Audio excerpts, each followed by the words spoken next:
life. Like, Hey, it's on now. Good afternoon, everyone, and thank you for showing up. We have a really exciting panel. This is the panel that if you want to get in a street fight with, this is your team right here. So we've got that going for us. Good. And so today we're talking about alternative revenue streams, actual selling stuff, and using digital media as a means to get there. In the last few weeks, we've heard some incredible stories from people like Louis C.K. And others who are really opening up and showing the opportunities to monetize direct to consumer. And we have a team that is doing that. And so I'd like to introduce them, and I want you guys each tell us a little about your background, and then we'll get into what you guys are doing. So David? Sure. So I'm David Norton. I'm the president of Ladder Up Media, which is a branded entertainment company. Probably most well known for doing the brand integration on The Biggest Loser for 10 seasons. We did all the brand integration for Brita and Subway and all those big sponsors, Wrigley's back in the day, inside the show, and I produced all of that. And then transitioned into licensing using The Biggest Loser brand to actually launch other businesses like The Biggest Loser Resort and The Biggest Loser Slim Coach, which is a new device that you can buy at Best Buy or at Costco.com. And Scott? Thank you, David.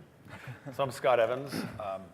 Many years ago, I started developing products because, like everybody here, we're all prolific idea people. I just decided to start building things and taking these ideas and seeing if I can launch them. Built relationships and have launched well over a dozen products by way of infomercial, retail, home shopping channels, and so on.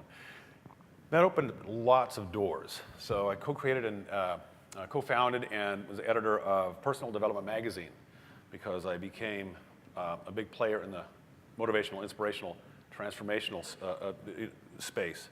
So everything that I've done has come from just getting ideas out of my head and finding a core group of people, form a team around that idea, and then launch those.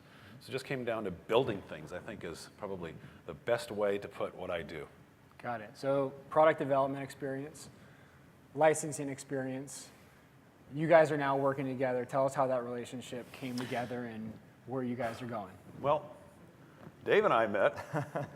We met in a pub, actually, a dive bar near my house in Southern California. And it's funny, people are like, oh, where did you meet your business partners? Where did you meet these people that you work with? And we always tell them, just do the things that you love to do. And for my wife and I, that happened to be drinking a couple bottles of champagne and playing darts. And I like craft beer, so we were sitting here, and the owners are mutual friends of ours. Right. But like he said, the point is, even if you're going to want to find like your life mate, it's really go do the things you like to do, and then you're going to meet the people doing those same things, and probably a relationship will develop. And then you'll ask, like you do when you're sitting next to someone on the airplane, what do you do? And that's what happened, and that's how Body Bear Fitness came to be. We tied Dave's power and mastery over licensing and Brand integration, product integration, and my creative, innovative side of my brain. And we just started launching products. Why don't you tell us about some of those products? A couple of the products, one of them is called the Cush-Ups. We're going to have a video pretty soon. You'll see a reel of a couple of the products that are on The Biggest Loser, actually. And fortunately, that's what launched Body Bear Fitness. Because we immediately sort of where can we immediately arrive on the scene like we've always been there. So we took a product called the Cush-Ups, which is a cushioned push-up product that I had about 5 years ago. I licensed it to Everlast, the boxing company. They didn't renew the license because they felt 125 or 130,000 units over 3 years wasn't enough for them. Well, certainly enough for me. So that product I started sourcing myself in Taiwan, and then we developed a couple of other prototypes I developed, and we started sourcing them locally in LA and Mexico, and then again in Taiwan. And again, we'll see some of those. Right. Should we roll the video. So when Bob Harper came to me, one of the trainers on The Biggest Loser, Bob Harper came and said, I want monkey bars. And I said, I know a company that can get you monkey bars. And I told Scott, we need monkey bars. Had we even formed that company at that time? Yeah, it was, I don't even know, maybe not. These are the Cush-Ups. Cushioned push-up product. extremepushups.com.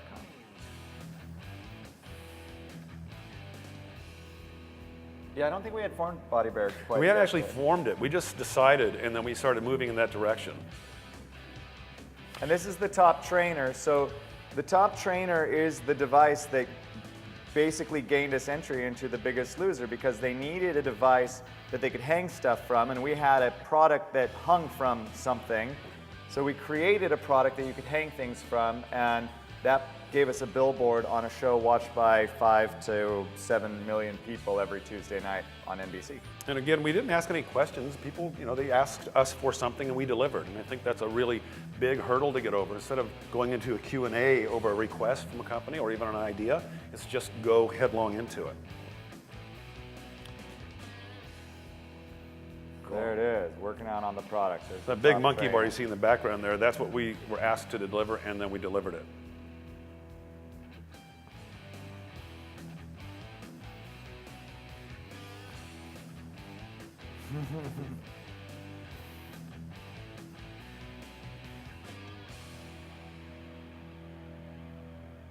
So there you have it. So, Biggest Loser is forces the demand for you guys to create these first products. Well, the products existed in yeah. prototype form. Right. And when The Biggest Loser asked for them, and we created the product and it went on the show, immediately we went in and started talking to retailers, and retailers, the one thing that retailers want to know when you want to put a product on their shelf is what kind of advertising, what kind of exposure, what kind of support are you giving to the product? And it was a very simple thing to say, it's been integrated into The Biggest Loser. That's about as far as the question was asked. A lot of people think that they're going to sell product by integrating it onto a show. And the truth is you will, but it's not through the show as advertising. The show creates business-to-business opportunities to get distribution, in our case. So, and now moving forward, how are you guys thinking about other channels, digital channels, to continue to drive customer adoption and outside of that, The Biggest Loser format? I think a big part, sometimes you hear about these social media experts, and the panel earlier today kind of cleared up that question. There are really no social media experts because it's only been around for about 5 years, the social media concept. So, but we do use that as one tool, and a very focused tool for study groups that we're doing with these products, which is through these study groups creating content that we can go out and sell. So, because the power of building that content is when we go into a retailer or an e-tailer, they don't want to deal with 50 people with one SKU or one item each. They want to deal with one guy with 50 different products, much easier to manage. So the power of using, even in a focused, closed group level, Facebook for instance, using that as one vehicle to start, or a platform to build products from, it helps to start developing a whole line of products extending from some of these products we saw here. And on the flip side of this, in this space, you really can't create a huge amount of demand for a product that doesn't have program, and program is just content. This is just another kind of content that needs to be created. It's how-to and it's fitness and it's follow-along program, things that you can do with the push-up. So for example, you see a push-up, you see something that looks like a yoga block with a handle stuck in it, and you're like, what do I do with it? It's not worth $30 to me because I don't know what it does. And so we create the content that goes with it. Some of that content we give away for free because most content is free and people expect it for free. But if we give away that content for free and somebody sees it or recommends it, then they need to go and buy the physical product so they can actually do that program. Yeah, and the thing that along those lines, I think the important thing to remember when you're building out content or information or downloadables, information is free. There's nothing we're doing that you can't find somewhere else online. So really, it's what people are buying. And it's important to remember as a content provider, builder, or a product builder, is people are buying three things. They're buying information, they're buying the platform, from which you're launching that information or delivering that information. But the most important thing, where we've been very fortunate with Body Bear, is it's the interaction. That's really what people want. And the more interaction they have with you, the more successful your product, service, or business is gonna perform. And so how are you guys doing that today? We do that. For instance, we did with the push-ups, and Dave and his wife built out a program called Biohit. It's just a high-intensity interval training routine. It's really powerful. It's a 5 DVD set. While we were building this test group out, we had about 22, maybe 24 people in this test group. We gave it away for free. Every morning, people showed up Monday through Friday for 1 hour near downtown Los Angeles. So we opened a Facebook closed group. So every day after the workout, within an hour or two, people were at work saying, wow, this is the best workout I ever had. And then we'd go on and comment. And we formed a community of a few people, and then it blew up into more people and so on. So right now on a small micro, incremental, under the incremental to extraordinary scale, incrementally, we're building out that way. And now we expect several thousand users to buy the program in the next couple months. I mean, we've had a good chance to talk about this industry. One of your close competitors or a friend in the industry is Beachbody, and they, I think, did 4 million units of P90X. In the last 10 years, yeah. Okay, in the last 10 years, what are some of the things that you guys are learning from them and you're applying to your business? One of the things that's interesting about P90X is it took $30 million in seed money for that in infomercials to build that into a company. And obviously, or not obviously, but that's not something that we're looking to do, because what we seek to do, part of what we like to do is talk to people who want to create either a product or a content or a service and actually help them and figure out how to get it from concept to revenue. And so we're building this company as a case study such that it's not going to cost $40 million to get the thousands and thousands of unit sales that we need to have. But yeah, I think learning from them, though, is that their product has a little bit of magic to it. And part of it is you feel engaged in a Beachbody product. And this is what we try to do with any of the videos that we create, is we want to create an environment. And I personally, as the trainer, as the on-camera trainer, I want to create this environment where you feel like you're there working out with me. You feel as though I'm talking directly to you. And I think a lot of the times you see that in a video where they're talking, but it doesn't feel, they're not connecting for some reason. And it's interesting, Beachbody, what they did was, and I don't know if they knew they were doing it or if they do it so well, they must know they're doing it, but the people in the background are so connected to the person leading the experience that you as the audience, that whoever's watching it, feels very connected as well. And so we try to imbue all of our videos with that sort of same sensibility. Well, the DVD set, the video set that we put out was filmed with the people that were with us for those 7 weeks, right. 5 days a week. So, and of course they were in the group, so we were always communicating with them. There was a lot of affinity there, and they were willing to perform. So I'm guessing the majority of our audience are content producers, or somehow fit into the content space. They're looking for a new revenue channel. They may have distribution, they may have content. What are the lessons that you guys have learned that would apply to someone who is not cued into direct retail channels, has not sold a product, doesn't even have an entree into a team like you guys? How do we go from I'm a content producer to I'm selling hard goods, or I'm crafting content to sell hard goods? I think probably the best thing to do is really go drink at a local pub. Meet somebody. No, but the truth, I mean, let's make this tangible. How do we apply what you guys are doing? This is what we're doing is this. We very, very clearly identified what business we're in, very clearly. Thereby being able to carve out areas where we know we're not in the business. Right. So then all we need to do is find someone who has the same goals as we have. In other words, getting a product, this or anything else, in front of as many eyes as possible, because everything depends on distribution. So we need to find people who are doing the things we don't do, but we need done. So as a content provider, I think it'd be very interesting to come to a startup company like us with huge resources behind us, both human capital and financial capital, and find out if what you do is tailored to deliver content. And on the other side of the coin, I would say that if or is content that could deliver a product. Right, exactly. So, and then if you have a product, and as a product developer and prototyper and ideator and innovator, when I would go, I could build a product, but I couldn't build a program, so I'd have to go to an infomercial company. And then they would take it because they did what I needed done.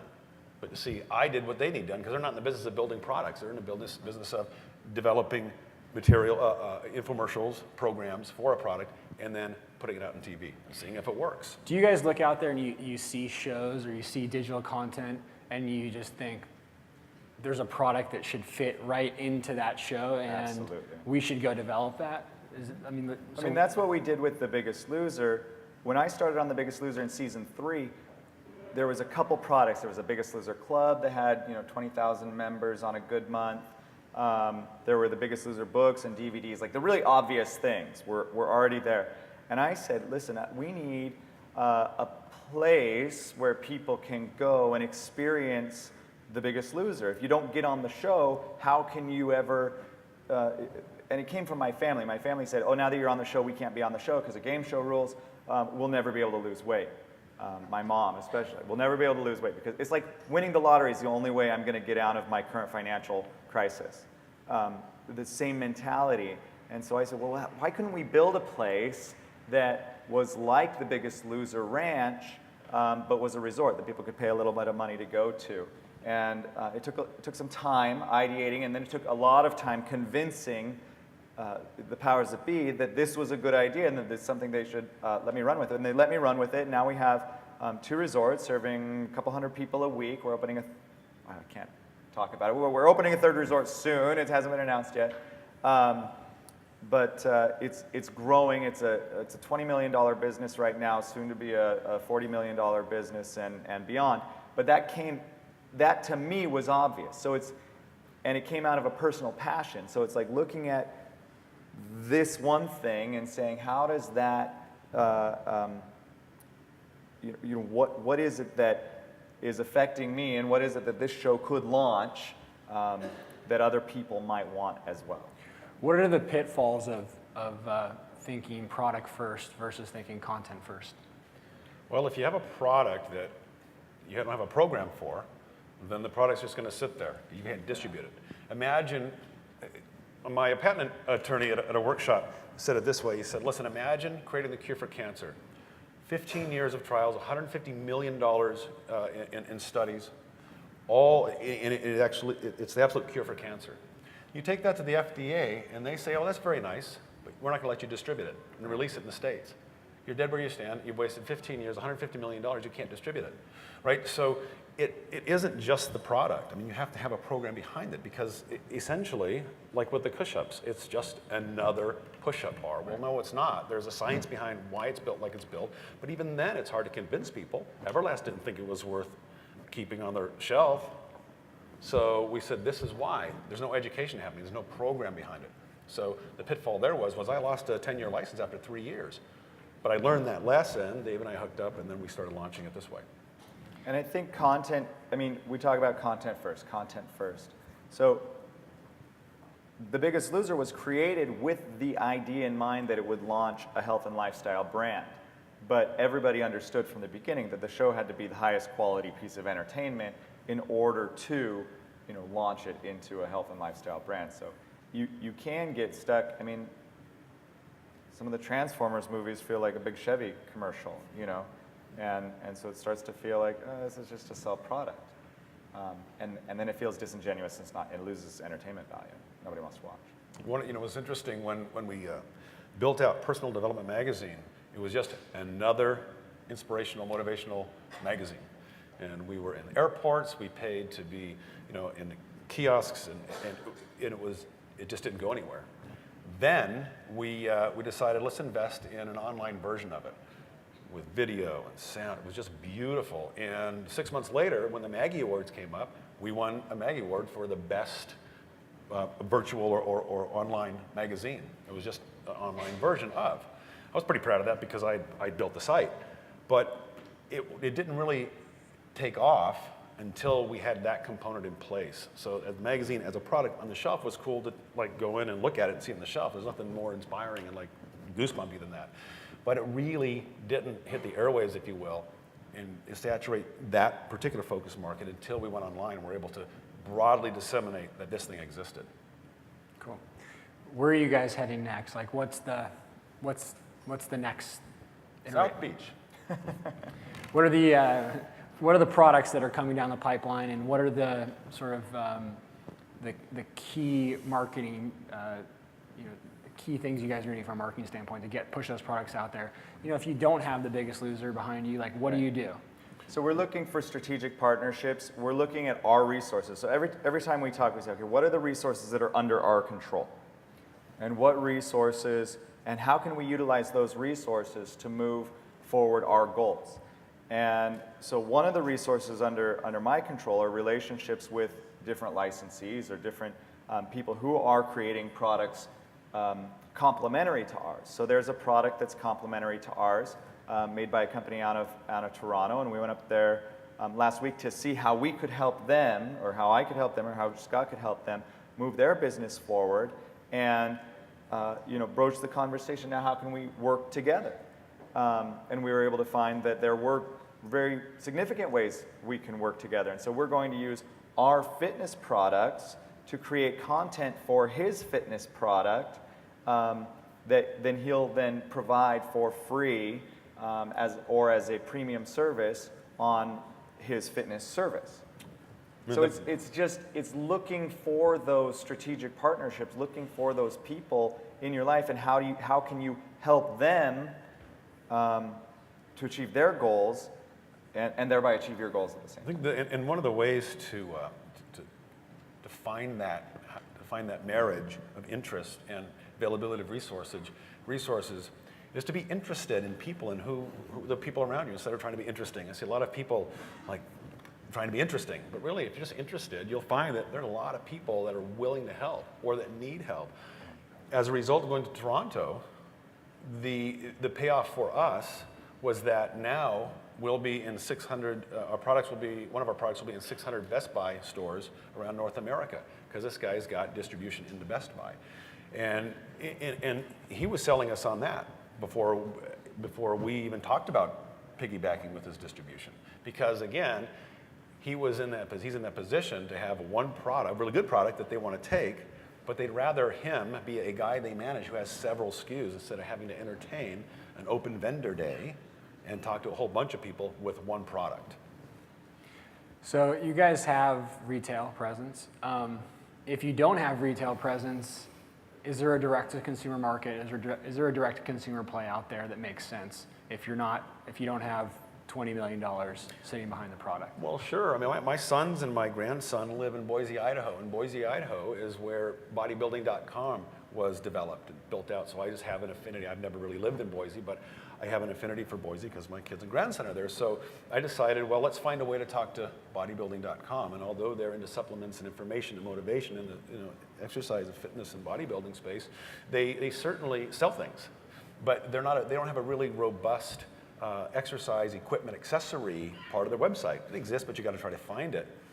So through our supplement we have a supplement line. So through that, our manufacturer of our supplements, they provide and sell things through bodybuilding.com. So we went up to bodybuilding.com, and what happened? With our amazing videos and our amazing abs. Oh, by the way, they were only going to give us.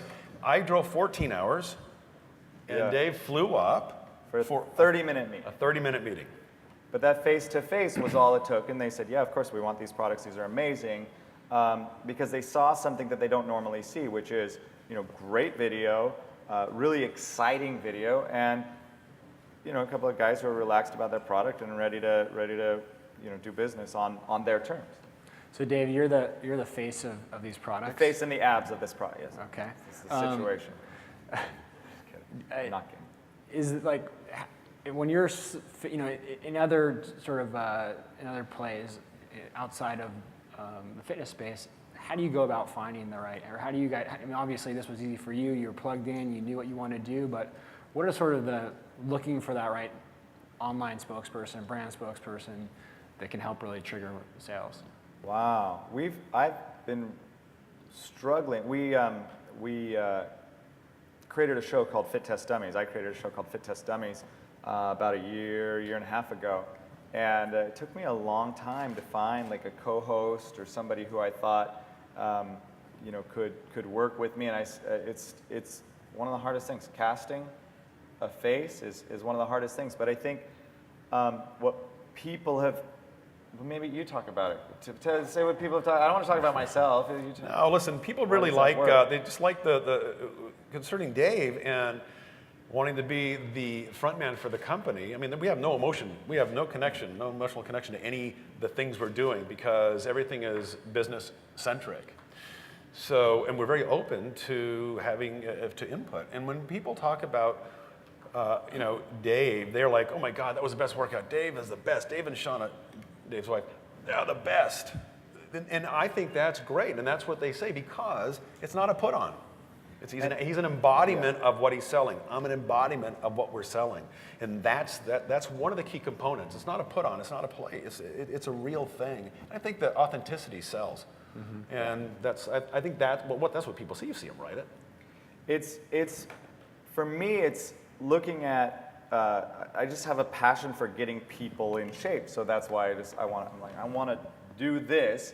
And I didn't necessarily want to do it on a one-on-one or a 1 to 10 basis. I wanted to do it on a 1 to, I mean, there's 60% of the population is overweight or obese. And this is just a scary statistic, and the ramifications of it are incredible. And so that drives my passion to get the message out to as many people as possible, but not only the message, but give them the tools to achieve their goals.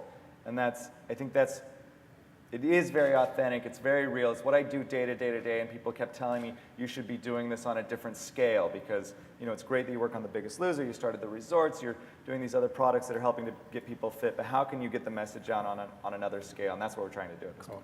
We got a couple minutes left. If anyone has questions, please come up and grab a mic and throw them your way, otherwise I'll keep throwing them out. Well, you can keep going. Quickly, for folks, a lot of distributors have, well, not a lot, but the fortunate ones have a significant video presence, whether it's on networks or paid distribution or otherwise. They also have, like you guys, have a significant merchandising presence as well. So they have sort of a direct-to-consumer play, and then where they're selling into somebody who's going to do the job of, well, in concert with them, do the job of promoting it and getting ratings and the things that matter to them. So how do you recommend, we deal with some of this with our clients, but I'd love your take. How do you recommend that they use their merch presence to push their network or paid syndication presence as opposed to sort of... One of the things that we're doing right now with the Cush-Up product is, I mean, just on a very real level, is we're putting a 15-minute express workout for BioHit in the Cush-Up product, which is the product that everybody wants. When we take it in, they say, yes, we'll take it. When can we have, 1,200 units?